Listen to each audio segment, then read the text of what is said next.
Perkenalkan, nama saya Ute Juli Kurnia. Saya di sini akan mencoba untuk menjelaskan konsep dari proses dalam sistem operasi. Proses itu sendiri adalah program yang sedang dieksekusi. Proses tidak hanya sekedar suatu kode program atau text section, melainkan mengikuti beberapa aktivitas yang bersangkutan seperti program, counter, dan stack. Sebuah proses juga melibatkan stack yang berisi data sementara, parameter fungsi atau metode return, address, and variable lokal, dan data section yang menyimpan variabel-variabel global. Sistem operasi mengeksekusi proses dengan dua cara, yaitu batch system yang mengeksekusi jobs dan time share system yang mengatur pengeksekusian program pengguna atau user atau text.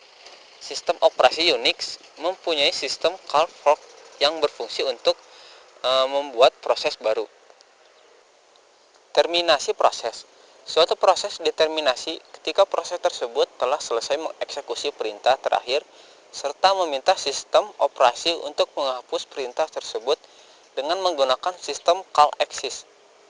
Proses dapat mengembalikan data keluaran kepada proses induknya melalui sistem call wait.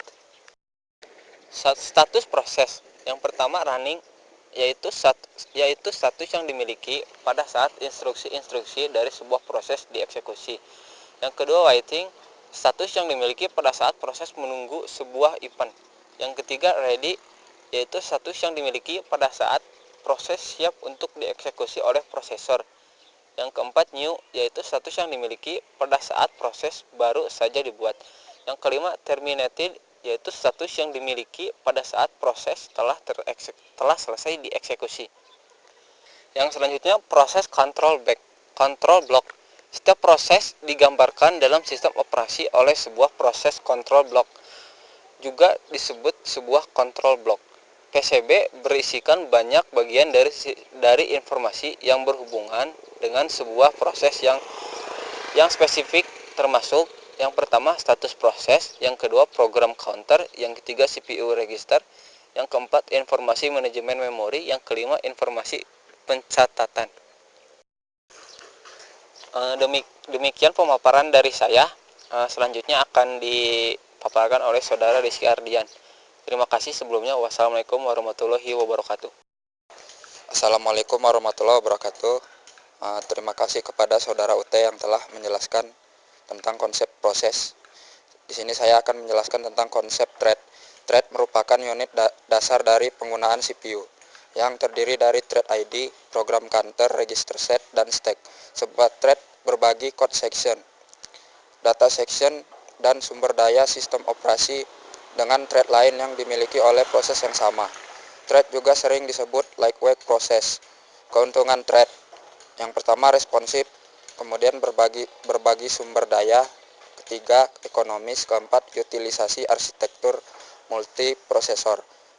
Kemudian thread kernel. Thread kernel didukung langsung oleh sistem operasi.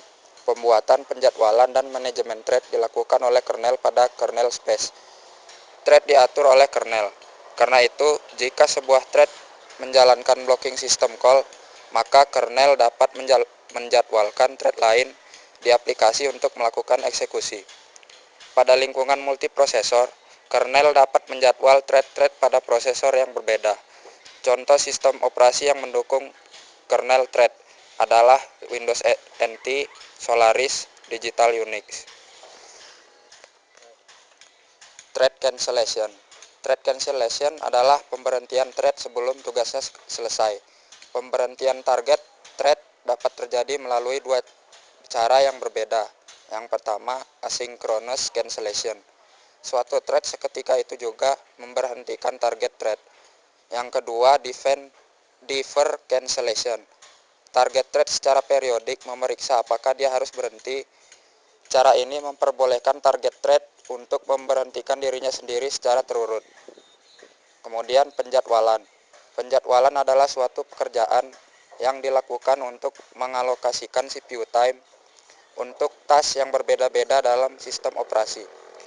Untuk Linux ada aspek lain yang penting dalam penjadwalan, seperti menjalankan dengan berbagai kernel task. Linux mempunyai dua algoritma penjadwalan, yaitu algoritma time sharing untuk penjadwalan preemptif yang adil di antara sekian banyak proses.